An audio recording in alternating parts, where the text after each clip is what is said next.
they've shown their play because Jalen Wright went in motion and now stopped in the slot on the right. So Georgia knows where he is. Hooker thought about running. Now it's too late to run. Down he goes. And the only storming of the field here is the Georgia players to go surround their quarterback and shake hands with the opposition. 3rd and 10. Rattler just flips it. Brooks to the corner. Touchdown! South Carolina punctuates a massive upset. And a career night for Spencer Rattler. This could be fun. Victory formation and a night that Gamecock fans have waited a long time for and will savor forever.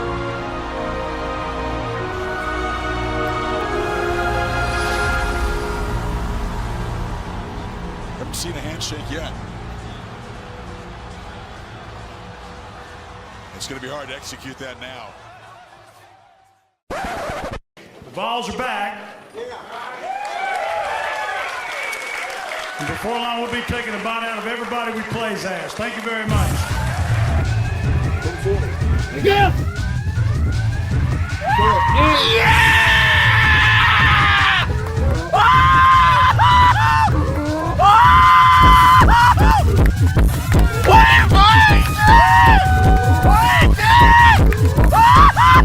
All right. Yeah! That's enough cinematic. Let's go ahead and transition. You already know what time it is. Welcome back to the 6th episode of the Vol Star Podcast, one of the best Tennessee shows on the air. We're going to be talking about Tennessee football on here every single week. What should be 8 o'clock p.m. Eastern Standard Time on Sundays, but we've made a special decision to do this show 4 hours earlier because tonight, of course, is the big matchup between LSU and Florida State. So we wanted to make sure that we weren't streaming during that time. We know most people are going to have their eyes up on that. And with me, of course, is my co-host, Lucas Sharp, and he's got a special guest with him today. Head coach of Florida, Billy Napier. Billy Napier is in his room right now. You hear that? Yes, honk, sir. honk, honk? Yeah. As soon as you hear that, that's Billy Napier in the background. So yeah. Well, what's going on today, Lucas? Nothing much, man. I'm excited about the LSU Florida game. I'm happy. I'm very happy Tennessee won yesterday. Our defense looked, especially our front seven, looked really, really good. And also, I mean, what can I say? We're all still alive. We're here on God's beautiful green earth, and it's a beautiful Sunday. How can you not be happy today? You know, and you already know, Lucas, that it's a phenomenal Sunday for the show when it's right after a win from the Volunteers. Yesterday, Tennessee put the absolute whooping on Virginia, beating 49-13, basically cleansed the entire stadium. I don't know if you knew this or not, but Nashville, that was the highest attendance in that stadium yesterday. Oh yeah, I saw that. That's actually kind of impressive and sad because it just shows how Titans fans just don't show up for games. Right. It tells you a lot about who the Titans are, doesn't it? Yeah. I mean, it makes me happy as a Vols fan, but makes me sad as a Titans fan. And there's Billy Napier again. Yeah, even he agrees. Yeah. But yeah, phenomenal performance from Tennessee yesterday. Well, I guess, I say phenomenal, but we got off to, and to be fair, everyone got off to a slow start yesterday. So it wasn't, again, even Billy agrees. But Tennessee, of course, like I mentioned, beat Virginia yesterday, 49-13 in Nashville. It was obvious that we were the way more talented team. Joe Milton actually finished with a pretty good game, finished with 21-30, 201 yards and 2 touchdowns, and yet no interceptions. That's very important. Joe Milton has yet to throw an interception in his career at Tennessee, or at least in the last 2 years. Nonetheless, though, could not be any prouder from the running backs. The running backs had a great performance. Jalen Wright finished out with 12 carries, 115 yards. And Dylan Sampson had 4 4 rushing touchdowns yesterday. That was very, very. I think it was 4 touchdowns total. I think he had a receiving touchdown, but still great performance from our running backs. It's very obvious that Tennessee is going to have no issues running the ball this year. The defense was probably the biggest surprise of yesterday, Lucas, as they played out of their minds. Tony Muskett was held to under 100 passing yards, and the defensive line, in terms of rushing, defending the run, was really, really good. I think Virginia in total had less than 50 rushing yards, which is good for any defense at all. So, the thing is, though, Tennessee had a very, very slow start yesterday. I think at one point, Tennessee was just sitting there. It was 7-0, just having a very, very rough performance overall offensively. Joe Milton had a few incompletions, which threw me off. Especially the one thing that really kind of upset me, and this wasn't on Milton's fault. One of the big things I was looking for in Joe Milton was accuracy, and he had really good accuracy yesterday. Threw the ball a perfect dime to Ramel Keaton. It was just dropped. And that's one of the things that we absolutely need to get fixed before the Florida game in 2 weeks, even though I really don't have too many concerns for that, as we know. Nonetheless, though, we won yesterday. We dominated the game. Tennessee's defense looked exponentially better than years previous. It's obvious that Tennessee has taken leaps and bounds in terms of the defense. It's just a matter of being able to score as many points as we did last year, which I don't think is going to happen. Nonetheless, though, Tennessee's running the ball really well. And Lucas, what are your thoughts? Yeah, just letting you know, though, I did shut the security thing down, so you won't hear the honking anymore. You won't hear Billy Napier talking. But yeah, I was satisfied with Tennessee's performance yesterday. Sadly, I wasn't able to watch the first half because I had to work, but I was able to watch the second half, and I watched highlights of the first half. I thought we played good. Besides the first quarter, we basically just dominated Virginia. Our defense did play well, especially James Pierce, who had a pretty good day. Also, Tyler Barron had a pretty good day. Our defensive line is just absolutely filthy. I figured it would be. Our front seven is going to be absolutely amazing this year. I've been trying to tell everybody all off season how good our front seven was going to be. The problem is going to be our secondary. It seems like it's going to be our secondary again is going to be another bad problem for this team. Joe Milton, he had a pretty solid game. There was some Vol fans who were overreacting, saying that they need to bench him for Nico. I didn't see it. He still had a pretty solid game. Completed about 65% of his passes, no interceptions, over 200 yards and 2 touchdowns. I thought he had a pretty okay game. Sure, you want him to have more yards and more touchdowns, but he still had a pretty solid game, I would say.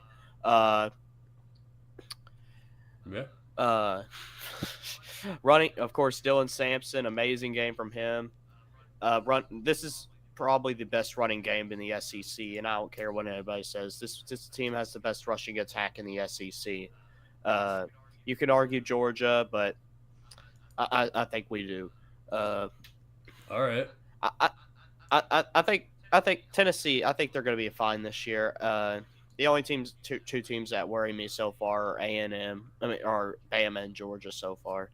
So yeah, I was fine with our performance. Yeah, no, that sums it up pretty well. But yeah, Tennessee put on a really good performance yesterday. Overall, the offense was great. 500 total yards of offense, so can't really complain too much about it. If you put 500 yards on anybody in terms of offense, unless if the other team's putting up 600 yards, you're in a pretty good position to win the game. So definitely have little complaints to say about it. Like you mentioned, the running back's really, really good.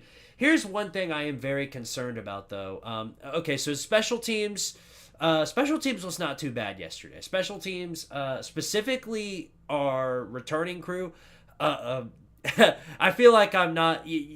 D. Williams, he is an absolute unit. D. Williams, he had several big returns, several big punt returns yesterday. It's obvious that he's going to be one of the best returners. Probably, give him returner of the year yesterday, in my opinion. He's an absolute unit. He's going to have no problems. The big issue that I think is with our puntings, the punts. Yeah. Yesterday, that was actually terrible. The punts were awful. There were several punts out of bounds, put Virginia in prime territory to score. There were several drives where Virginia started in our territory because of the punts. It was not very good in terms of that. And, of course, against Virginia, who, has basically no offense at all, it's not too bad. But say in the later games you do that, it's not going to end up too well for you. Yeah, I heard. Wasn't there like one time our punter only punted like 17 yards or something like that? Yeah, it was bad. Yeah. So we need to get that fixed immediately or possibly sooner. Yeah, because I remember like this is what he would do. I'm gonna stand up for this. This is what he would do. He would get the ball like this, and then he'd go like, and then he'd finally punt it off. He'd run with it for a few minutes. It's like he is attempting to fake out the special teams defense, which I don't really understand the process behind that. Mike Eckler needs to have a talk with the punting crew over on that one. Yeah, I've heard rumors that UT Martin's punter is actually going to be entering the transfer portal next year. So, and the reason for this, of course, you could say it's a UT Martin. The thing is, though, UT Martin's punter is actually pretty good, is what I've heard. He was actually he's had some really good punts against Georgia. So, hopefully the kid grew up a Tennessee fan and we can bring him in next year. Yeah.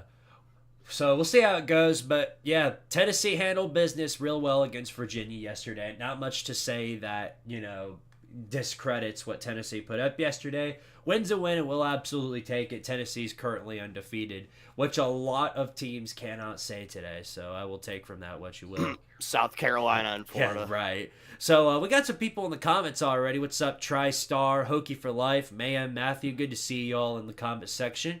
So we'll see how the rest of this stream goes. We're going to go ahead and talk about some of these other games here. We're obviously not going to talk about every single game that happened yesterday because there was like 60-something games, and most of them were big blowouts with high school teams playing on the opposition. So I'm not going to waste my time talking about games like that. But there were quite a few games that I think were very interesting. Of course, first we're going to talk about probably one of the more disappointing teams, and this was on Thursday.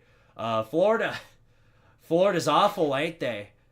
They are not in a good position right now. Where was Billy Napier on that one? He was supposed to agree with that. Yeah. Honk honk. Yeah, see. Honk honk. Billy. Florida's absolutely terrible. They could honestly be worse than Vandy, and I'm being dead serious. That's a tough one to say, but I will. They're terrible yet. On Thursday. Yeah, Florida versus Vanderbilt. Man, we're gonna get the toilet bowl with that one. Yeah. Well, Florida here. Okay, so Florida against Utah. Graham Mertz was actually pretty good yesterday. I will give Florida, or not yesterday, but on Thursday. Yeah. I will give credit where it's due. I think he actually had a pretty good performance. Finished with 333 yards total passing, touchdown and interception. I think he was pretty good. He had a lot of the same problems as South Carolina. The offensive line did him absolutely no favors. Utah's entire defensive line was right on him as soon as he got the ball in his hands. It was not, It did not turn out very well for him. And Florida's defense didn't do too bad either. I think Utah finished out with like less than 100 rushing yards. And this was without Cam Rising, so take from that what you will, but it's still a pretty good defensive performance for Florida. So there's signs where, thing is with Florida is that there's signs of them being a decent team. They just didn't show it yesterday because of how bad the performance was offensively. Yeah, and I will say Graham Mertz did play a good thing, but one thing I will say about him, the dude, he has cinder blocks for feet. Right. He he is slow. Like he could not get out of the pocket if he tried. And also, Florida had like the reason they somewhat lost this game is because of penalties. They had so many like dumb penalties, like Definitely. illegal formation. Uh, there was one point where they had two of the same number on the field when they was literally getting the ball back. This is all on coaching. This is all on coaching. Billy Napier, he's not a good coach. He's just not. I mean, that this loss was on him. I definitely think he's in over his head at Florida. And if you're gonna lose it like that to Utah without Cam Rising, there's just too many games to lose down the stretch. I don't see Florida making a bowl game. Yeah, Florida, on paper, they're the more talented team, which really is more embarrassing. Even though it just shows that with it don't matter how much talent you have, if you have enough coaching and you have enough discipline, you can win a game. It don't matter who you play. Yeah, no, that's definitely true, but there was not a lot of that on Thursday with that game, that's for sure. So, yeah, Florida's in trouble, Yeah. I will say that. So they better get together real quick. They've got a game, McNeese or whatever, to prepare for the butt whooping that's coming the week after, as they got to go. They get Tennessee at home, thankfully, but I don't think it's going to favor them too much. I think Tennessee's getting ready to go into the swamp and put the whooping up on them. Yeah. So on to the next few games. Like I mentioned, Lucas, most of these games are blowouts. Georgia, Michigan, Ohio State kind of struggled yesterday. They only won 23-3 over Indiana, so they did not look good yesterday. Yeah, I watched a little bit of that game. I was not impressed with Ohio State. Well, it was the last time. I can't think of the last time that Ohio State didn't have their quarterback throw for a touchdown in a game. Kyle McCord went for 239 yards, no touchdowns, one interception. So that's an ugly performance. Ohio State needs to find their offense quick and fast, because otherwise they're not going to be able to compete with teams like Penn State and Michigan. That's just what I think. Yeah, I mean, they have the receivers to be good, but apparently the quarterback, not the quarterback though, which is really weird because they usually recruit 5-star quarterbacks. It seems like every single year. I don't know. Ohio State, they just need to get their stuff together. Ryan Day, he needs to get his stuff together because they have too much talent to be looking that bad. Right. The next few games, USC seems to have found a semblance of defense. They held Nevada at only 14 points. Whee! Whee!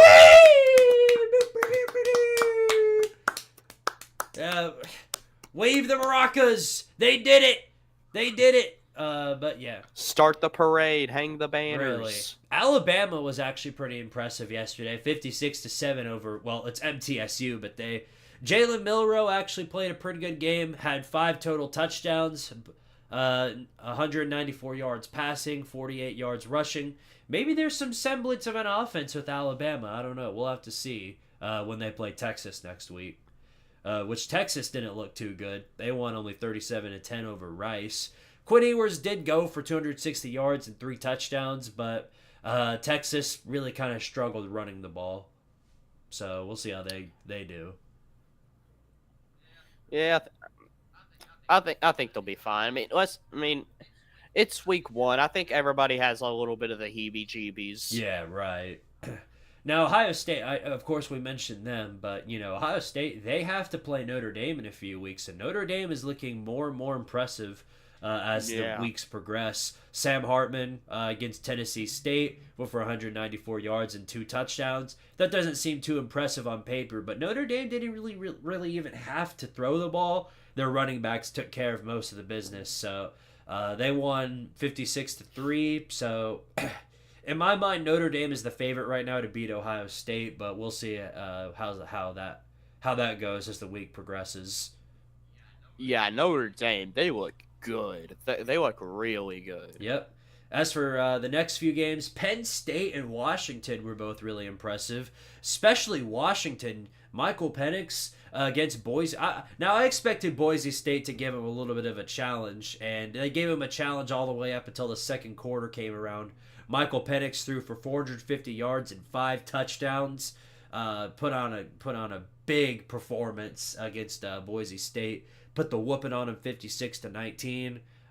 Yeah, Washington right now is looking like the team to win the Pac-12, but we'll talk about the other one in a minute. Yeah. Penn State. Drew Allar beat West Virginia 38-15. He had 325 yards, 3 touchdowns, and that's a pretty good debut for a quarterback. Dang, good for him. Right. So yeah, not too many big upsets. Well, I say too many because there was a big one. Oregon, not obviously this isn't an upset, but Oregon beat Portland State 81-7. Oregon putting on that basketball score. Yeah, that's just I don't know. I mean, good for Oregon though. When you play what usually irritates me is that when these good teams go out and absolutely pummel these Group of 5 or FCS teams, they always want to say, "Oh, it's Portland State, it's East Tennessee State, it's Boise State, it's Central Michigan, it's all this stuff." But the thing is, though, when you're playing a terrible team, the best you can do is absolutely blow them out. Like, what do you want them to do? Go ahead and just beat Western Michigan by 5? Yeah, right. Matty Sims says Alabama's offense looks a lot more balanced and a lot less of 2 downs, do nothing. 3rd down, please bail us out, Bryce Young. Yeah, definitely. I will definitely say that for sure. As someone whose expectations were low, I feel a lot more confident going into the Texas game than I was over the summer. Yeah, the way Texas looks right now, it's very possible Bama just, goes in there and looks like the way better team. Honestly, wouldn't mind if Bama beat Texas, so when Tennessee and Bama play each other, we're each undefeated. Oh, that would be something for sure. TriStar says Milroe looked good. Offensive line and running backs need to be better. Alabama only yards about 4 yards per carry. Well, 4 yards per carry isn't too bad. If you can get 4 yards per carry every single carry, then I think that's at least enough to get you down to the end zone. But of course, what do I know? All right, Lucas, we got to talk about probably the biggest news of the week, biggest news of the season so far. We were wrong. Not just us. Yep. Everyone was wrong about Deion Sanders in Colorado. Deion Sanders, he put the entire country on notice. He saw that everybody was picking him to go like 3-9 or 4-8 or something like that, and he wasn't having it. Literally, everybody on College Game Day picked TCU to win and win easily, except for Pat McAfee. Pat McAfee was the only one who believed in Deion Sanders and this Colorado team. And Deion Sanders, he made everybody believe. He made everyone look like a fool. Well, it seems it was the right move. Colorado beat TCU yesterday, 45-42. Shedeur Sanders threw for 510 yards. Yes, you heard me. 510 yards, 4 touchdowns. Especially in your debut game against a top 25 team on the road, that's absolutely wild. That's insane. Yep. Also, Dylan Edwards also had a pretty good game, and also Travis Hunter, he had like 2 interceptions, and then I think he had like a reception for a touchdown. Just all around a really, really good day for Colorado. Yeah. Receiving wise, it looks like Dylan Edwards got 3 touchdowns. Travis Hunter didn't get a touchdown, but he got over 100 yards receiving. And yeah, you're right. I think he did get an interception. So there isn't much bad you could say about Colorado now. There isn't anything bad you could say about him. They put like you said, they've put the entire world on, or at least the entire nation on notice because of just how crazy that was that they got. Now, it wouldn't. To me, it wouldn't be the most shocking thing if Colorado had, made that game close yesterday, but they not only stayed with TCU throughout the entire game, but pulled off the upset and got the W, while also getting over 500 yards passing. I can't believe that, man. That's insane. Yeah, I figured if Deion Sanders was going to turn that team around, it would take him a few years to do it. But he's trying to turn this program around right now, and it shows. Congrats to Deion Sanders, man. I'm actually rooting for him down over at Colorado. I hope he succeeds. Yeah, well, looks like he's doing a lot of succeeding right now. In fact, the narrative in Colorado has changed so quick, Lucas. They're favored against Nebraska this week. Yeah, Nebraska was actually favored by like 9.5 points, and now Colorado's favored by 2.5. That is absolutely insane. And I know you basically just said that, but yeah. And if I were a Nebraska fan right now, I'd probably be in the closet crying, because now the entire world is rooting against you again. Nebraska ended up losing another clutch game against Minnesota a couple of days. I think it was a Friday game. Yeah, no, it's. I think it was Thursday. Yeah, that's right. Yeah, it was. It was Thursday. Nebraska is an absolute joke. And all right, talk about what. All right, I'm gonna say one more thing about Colorado. Is Colorado America's team? It's plausible. All right, but yeah, let's go back to Nebraska. Matt Rule, man, I figured it would be a good hire. I mean, who knows? It still might work out, but right now, it's not looking good. Yeah. Well, no, I think, in my opinion, that Minnesota game was extremely important. It's a lot like we haven't talked about this other game too, Louisville, Georgia Tech. I picked Georgia Tech to win that one. They ended up losing. And that was a really good game, but Georgia Tech ended up coming on to lose again because they choked. That game was so important for Georgia Tech because if they lost that one, it was going to make it a lot more difficult to make a bowl, and the same thing goes for Nebraska. Obviously, they very well could, win out some of the rest of the game. I say some of the rest of their games because they still have to play friggin' Michigan and all that, but they very well could win a few games, go 7-5, somewhere around that range, but that was absolutely a game that you needed to win in my mind. Yeah, tough loss for Georgia Tech. That King guy, Haynes King? Haynes King had a good game. He was making good plays for the most part, and Georgia Tech, they was playing really well. It's sad to see how they fell apart so quickly. And if I don't know, C-Dog, he had a stream because he basically streams all of his games. Yep. He in the first half, he looked the happiest I've ever seen since Georgia lost to Alabama in the SEC championship game a few years ago. And then Georgia Tech football happened. Yeah. But I'll still give GT props. GT, I think, is getting better. They definitely do look like a different team. For sure. They have signs of life. I will definitely say that. And that was a pretty good Louisville team under Jeff Brom. Really good debut for them. I think they're moving in the right direction as well. Yeah, both teams heading into the right direction, to be honest. A lot of these other games were blowouts. Butch Jones. Oh my gosh, Butch Jones lost to Oklahoma yesterday, 73-0. Caleb Williams has transferred to You'll love to see for the it. new loaded nacho cheeseburger. You'll love to see I it. hate ESPN with their advertisements, but I mean, it's not that I like to see big blowouts like that. Butch Jones crying on the sideline. But, I saw his press conference where he basically came out and blamed the players for the loss and really didn't take any personal responsibility for that. At this point, why do you even bother keeping him? I like, that's a genuine question. Why do you even bother? Yeah. I don't get it.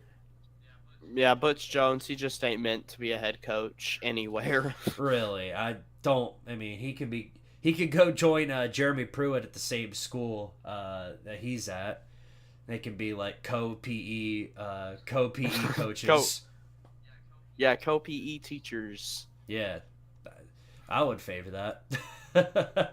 All right, well, I was wrong about this team too, Lucas. The Gamecocks, South Carolina. I had them beating North Carolina. I had them going 9-3 this season, Lucas. I might be wrong on that. They lost to North Carolina 31-17. Spencer Rattler had a very good performance, 353 yards passing. However, his offensive line needs to go ahead and pay for his food for the rest of the season because that was horrendous. It's like they weren't even there. It's like they were it's like they were a hologram. It's like they were just letting people just go through them. That's what that was. It was pathetic. It was like Obama's immigration policy, let everybody in. It was not a good look for South Carolina yesterday in terms of offense. Other than Rattler, who put on a really good game, everything else just did not play out the way they wanted it to. Drake May, of course, balled out of his mind. He finished with 269 yards, 2 touchdowns. He did have 2 picks, so credit to the South Carolina defense. There is some signs of life where on the defensive side of the ball, but man, it's not looking good for him, Lucas. It's definitely they've got to get things under control fast on the O-line. Honestly, personally, I love to see it. I'm glad South Carolina lost. Yeah, because now the narrative is, what about 63-38, Squidtard? Well, what about this year? What about this year? Y'all think you're gonna roll into Neyland and beat us? I don't think so. Yeah, South Carolina fans, they needed to be humbled, and thankfully, North Carolina, a.k.a. the real Carolina, humbled them for us. And yes, North Carolina is the real Carolina. Right, and it's absolutely wild how quickly the narrative turned for South Carolina, because their fans were like, "Oh, this is the season, like where we can handle Georgia, go out and win 10 games." And now, hours later, after the North Carolina game, well, the sky's falling. We're going 5-7. Yep. It's all over here. Yep. It's the narrative literally, like with a snap of a finger, as soon as the game ended, that's how fast it can change. Yep. There was like message boards of South Carolina fans wanting Shane Beamer fired after the game. Meanwhile, 6 months ago, they were wanting an extension for him. Yeah. Did you also see... did you see like the picture of Mac Brown grabbing Shane Beamer by the throat? That will never not be funny. What I should have done is I should have made that the thumbnail for the recap video. Dang it, I missed out on that opportunity. Nonetheless, though, South Carolina in big trouble. The Cocky Walkies better get it under control quick and fast because the schedule gets a whole lot rougher from here. So best of luck where you can get it. What else? Ole Miss looked really good yesterday, 73-7. Jackson Dart threw for 334 yards, 4 touchdowns. That's about what to expect. And Texas A&M too. Connor Wayman, 236 yards, 5 total touchdowns for him. 5 passing touchdowns, I think. Evan Stewart looked really good too yesterday. I think A&M's got a really good offense. I think they're going to give us a pretty good challenge in Neyland. I'm looking forward to that game. Yeah, I figured Texas A&M would be a better team this year than last year. And of course they are because they're playing Tennessee this upcoming season. It's the way it works. Yeah. Yeah, no, that's to be expected. But, they looked really good. But, now that you got these sports analysts coming around saying, well, this is it. This is how Texas A&M makes it to the national championship. Let's pump the brakes on that. You have to remember they were playing against New Mexico. Okay, they weren't doing this against Alabama. So pump the brakes on the whole. Now they're making the national championship with their offense. Just slow it down.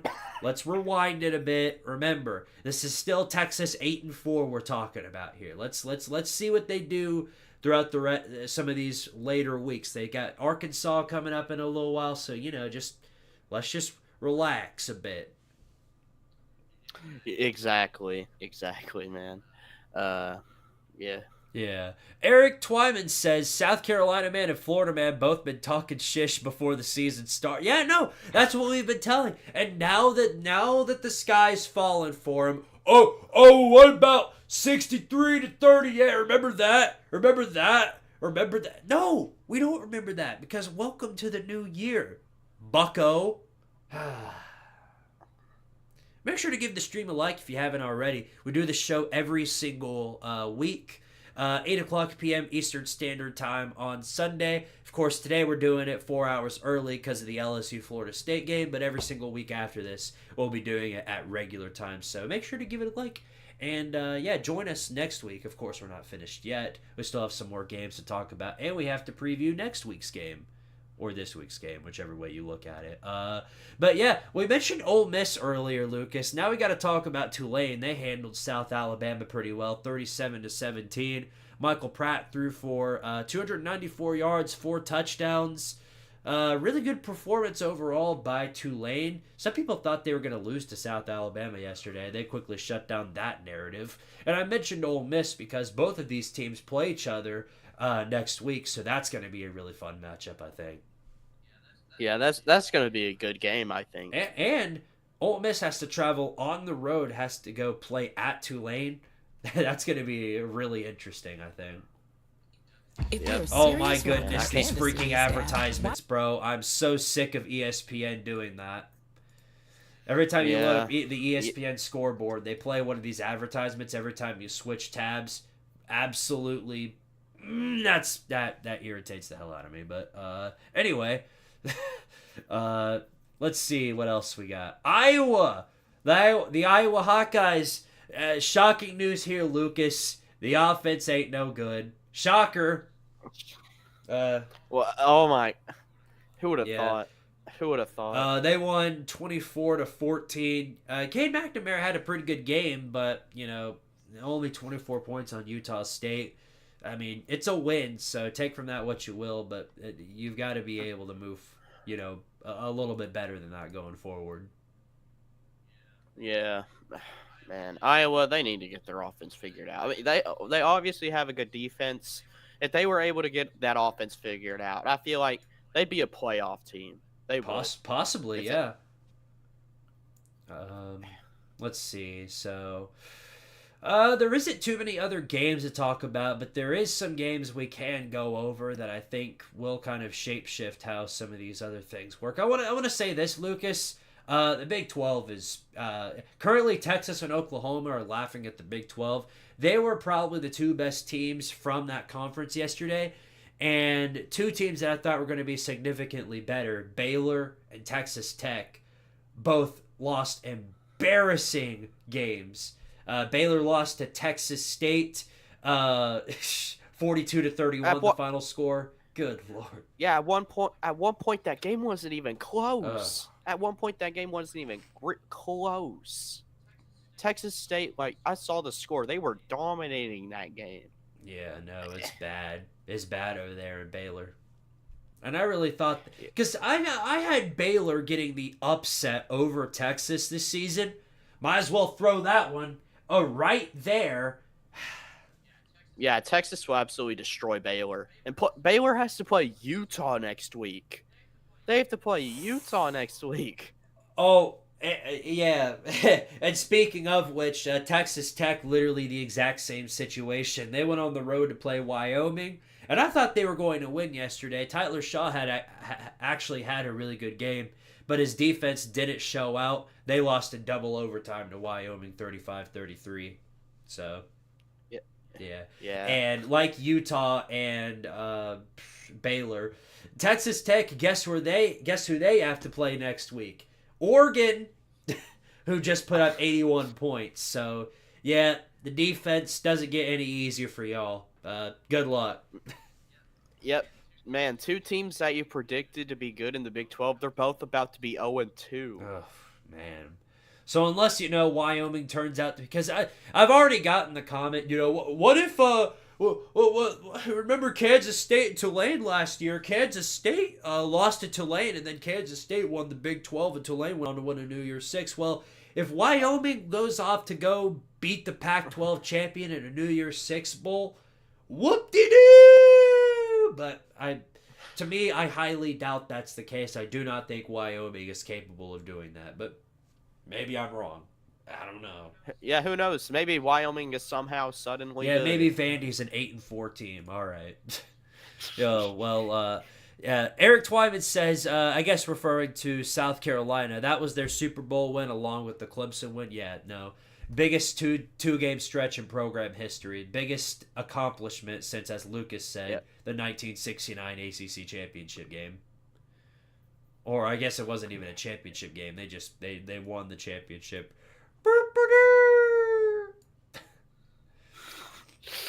This Oregon State San Jose State game I'm currently watching right now on CBS. It's kind of a sleep fest. 7-3 right now is the score.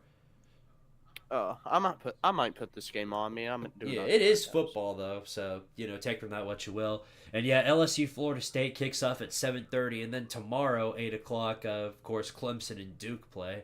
I have Duke getting the upset in that one, if they do so, I expect for Clemson fans to be on full meltdown mode online.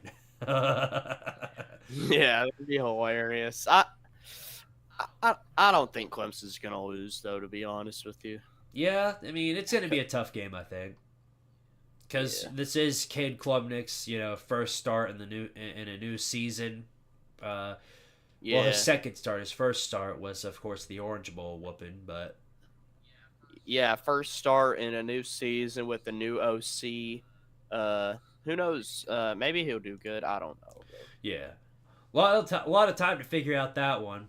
But let's go ahead and move on to, I guess, the other topic for today. We got to talk about this game right here. Tennessee and Austin Peay. The Austin PPs. The Governors is what they call them. So, Austin Peay already 0-1 for the season. Who did they play? Let's see.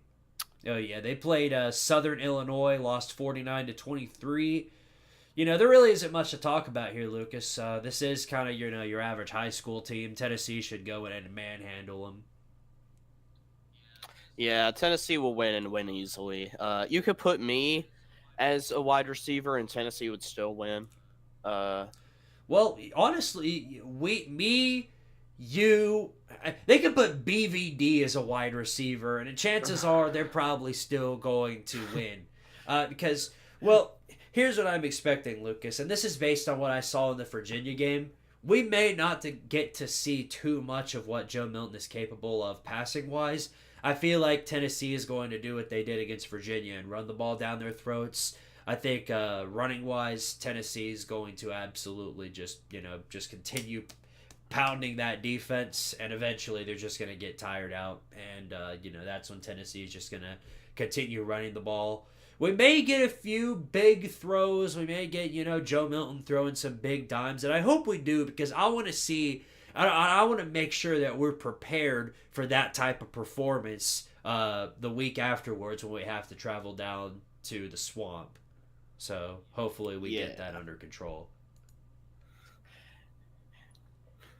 And also putting BVD as a receiver, honestly, that actually be kind of funny. Seeing BVD in his scooter just running routes. That electric wheelchair is pretty fast, I'll tell you what. Yeah. He'd absolutely torch the Austin PPDBs. Yeah. Well, if it's the one from Cherokee, we're screwed. But if not, then if it's the one that he has at home, yeah, he's set. He's good to go. He's going to be in the end zone before they even know he caught the ball. That'd be hilarious. I want to see him at the NFL combine.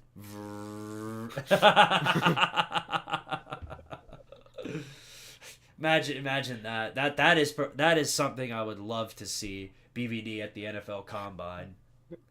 Let that happen, please. I'd pay good money to see. Well, I want to pay good money to see BVD and VicTube race each other in their electric wheelchairs. BVD actually tried to make that happen at the Slob softball game, but Vic was nowhere to be found. So we got next time, whenever we meet up, whether it's at the Slob Olympics or wherever else, we have to make that happen. I expect for that to be the case. Yeah, if that actually does happen, someone's got to record that and post it on YouTube. Absolutely. Well, anyway, yeah, Austin Peay. It should be, we should be able to handle business in that game. Now, going off topic of that game for a bit, going off topic, I'm a student at UT, Lucas, and I'm trying to get tickets for the Tennessee and Austin Peay game. Well, the way you do it, and it's such a stupid system. I don't know why in the world they thought this was a good idea. So here's how it works, okay? They'll send you an email, and you can just kind of go, you don't even need to access the email. It's this, this website called the UT Student Ticket Portal, or I think that's what it's called, Student Ticket Portal. I'm looking at it right now. So the way you do things here is that you log into your student account. That's kind of an obvious one. And then after that, there's 3 claim periods. There's claim 1, which is you go into the student ticket portal and request for a ticket. And then you usually have to wait. And the way they do it, it's a loyalty-based system. It is like a lottery where if you have more loyalty points, and the way you get loyalty points, I guess, is by going to Tennessee student events, and if the more loyalty points you have, the more likely you are to be picked in the lottery. Well, they've already released a bunch of tickets, and I haven't gotten an email saying that I have received a ticket for the Austin Peay game. So, and because I have no lottery points, Lucas, I feel like I'm about to get screwed on that end. And the way that I'm doing this is I'm requesting 2 tickets. You can request a ticket for yourself, a student ticket, and then a guest ticket. And then once I get that guest ticket, I was thinking about inviting you to go with me to that game. But I haven't gotten the friggin' tickets, so I don't know if I'll be able to go. Well, if you don't, it's okay, man. I guess you could try again later on this season. Right. The period's already over for Florida, so I can't do anything about that. But every other game afterwards, so starting, I guess, next week, I'll be able to request tickets for the UTSA game. And then maybe I'll get lucky there. And then it's just a continuous process. Maybe the South Carolina game, the A&M game, the Georgia, I don't know. Who knows? Maybe we'll get lucky somewhere down the line, but, we'll see.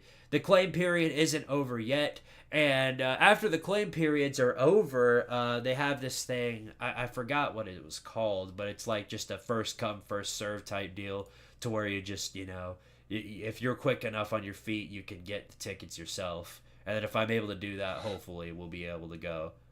But I hate how that system works, because you aren't even able to pay for the ticket until after you've already been they're like, oh, congratulations, you've been accepted to get the ticket. They sent an email actually during the show today. Let me see this. Dear students, this is just a reminder that Claim 1 ends tomorrow, Monday, September 4th at 4 p.m. for Austin Peay. If you were selected in Claim 1, you must claim your ticket by this time or you will forfeit your opportunity to purchase. Any unclaimed tickets will be released for the Claim 2 lottery, and you will not have another opportunity to purchase a ticket for this game. For those students that are waiting on the waiting list, a second lottery will occur at the competition of Claim 1. Claim 2 will begin on Thursday, September 5th at 9 a.m. for those that are chosen.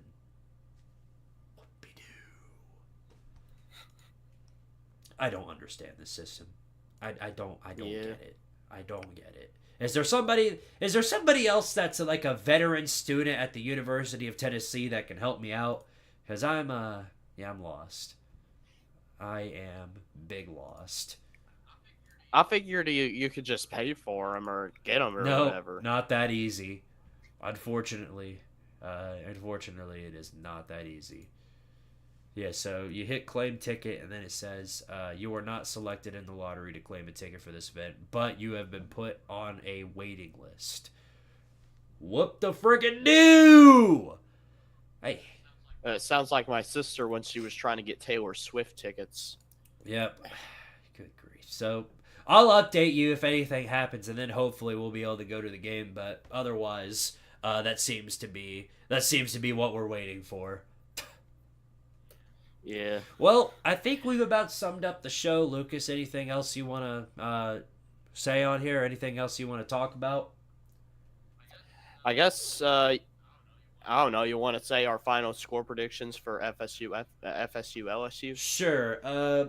So I have in my predictions. So I have Florida State winning the game. So it's only fair that I ride with the Seminoles here. I say 31-30. Florida State gets the dub. What do you think? I think it's definitely going to be a good game. Right. All right. I'm going to keep this short and sweet. I don't want to take forever. I'm going to say Florida State 37, LSU 34. Whew. All right. Yeah, that's so you're also riding with Florida State then.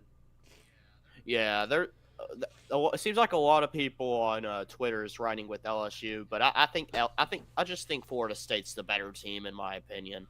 But I could see either team winning this game. Right, definitely. Well, thank you to guys. Thank you for those of you who joined the stream. TriStar, Matty Sims, Hokey for Life, Mayhem, Matthew, Eric Twyman. Thank you guys so much for joining the stream. And, of course, we'll see you guys next week, 8 o'clock p.m. Eastern Standard Time. We'll be talking about, our thoughts on Week 2. We'll probably have a lot of thoughts on the Texas-Alabama game and some of the other games during Week 2. And, of course, we'll give our in-depth thoughts on for this one time, hook 'em friggin' horns. And, of course, we'll have our thoughts on the Florida game coming up on the week afterwards. So, best be here for that show. It's going to be a great time. And, see you guys in episode 7 of the Volstar podcast. Of course, I'll be having my pick'ems out later this week, probably after the Clemson-Duke game.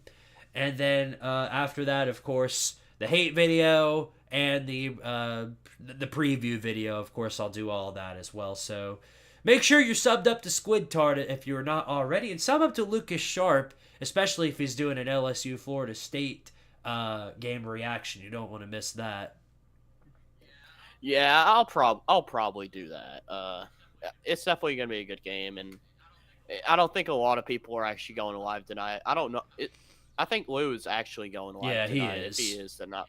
Yeah, then I might not go live because he's going live. Maybe we'll see how it goes. But yeah, thank you guys again for watching.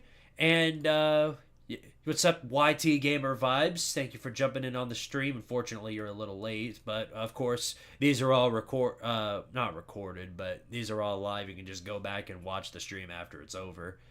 But thank you guys again for watching. We'll see you guys next week. And any other finalizing words you want to say, Lucas? Go Vols, baby! You already know. Beat Austin Peay. Let's go.